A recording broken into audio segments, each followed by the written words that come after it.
नमस्कार दोस्तों, मैं अनामिका आप सबका अनामिका एस्ट्रोलॉजी में हार्दिक स्वागत करती हूँ। आज हम बात करेंगे चंद्र ग्रहण की।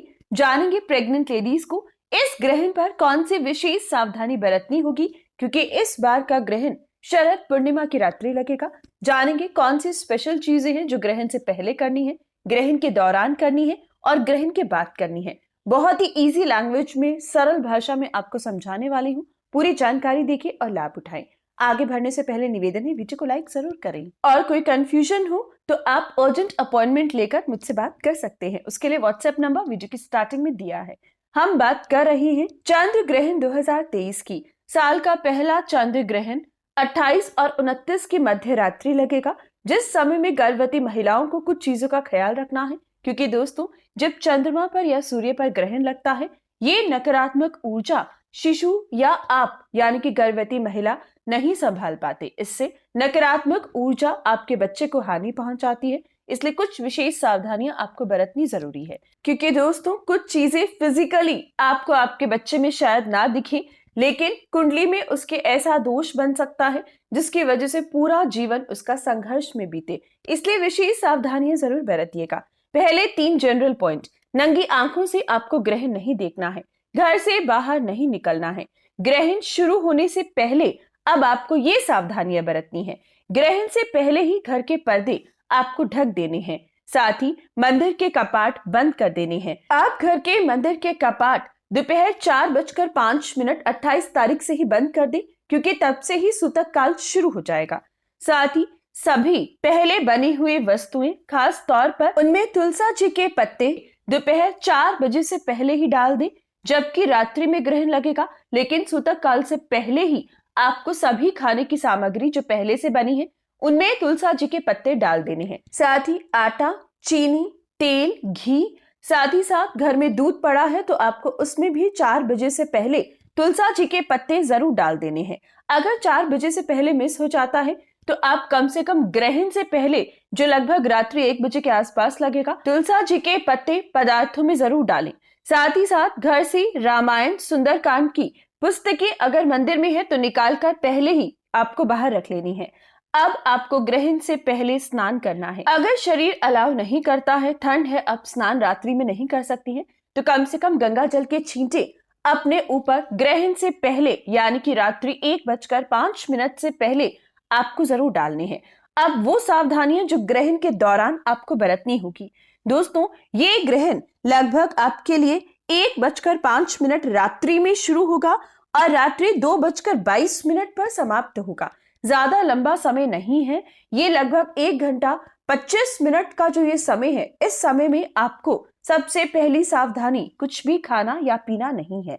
आपको इस ग्रहण के समय किसी नुकीली चीज का इस्तेमाल, जैसे कि सुई, धागा, चाकू, कील या फिर किसी भी प्रकार की नुकीली चीज का इस्तेमाल नहीं करना है।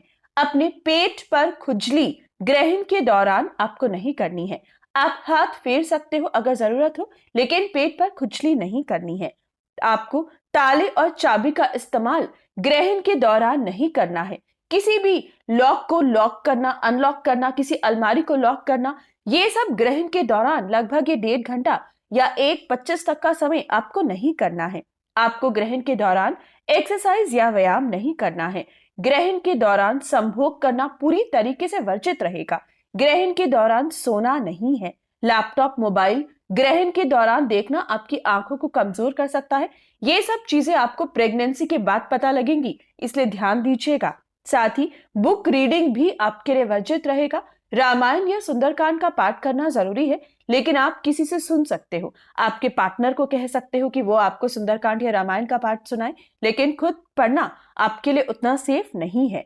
साथ ही ग्रहण के दौरान आपको बच्चों को धुतकारना नहीं है, किसी बच्चे को डांटना नहीं है, जीव जंतु को मारना नहीं है, यानी कि छोटे मोटे कोई जीव जंतु, चाहे चींटी, कॉकरोच, कुछ भी, ग्रहण के दौरान आपको किसी को भी मारना नहीं है। दोस्तों ग्रहण के दौरान पेड़ पौधों को छूना भी वर्जित रहता है। हालांकि रात्रि है, आप ऐसा नहीं करोगे, फिर भी ये चीज का हमेशा ख्याल रखना जरूरी रहता है। ग्रहण के दौरान किसी भी मूर्ति को, मंदिर की किसी भी मूर्ति को, किसी देवता की, किसी देवी की मूर्ति को छूना तक वर्जित साबित होता है। बच्चे के आने की कोई भी तैयारी, किसी भी तरीके की कोई प्लानिंग आपको ग्रहण के दौरान नहीं करनी है। इससे पहले जाने कि ग्रहण के बाद क्या करना है, पहले जान लीजिए कि ग्रहण के दौरान कौन सा विशेष समाधान करने से आप चंद्र ग्रहण की नकारात्मक ऊर्जा से खुद को और अपने शिशु को बचा कर रखते हैं। अपनी गोद में एक नारियल ग्रहण के दौरान इस लगभग 1.5 घंटे में अपनी गोद में रखिएगा और सिर पर लाल चुन्नी ढक कर रखिएगा।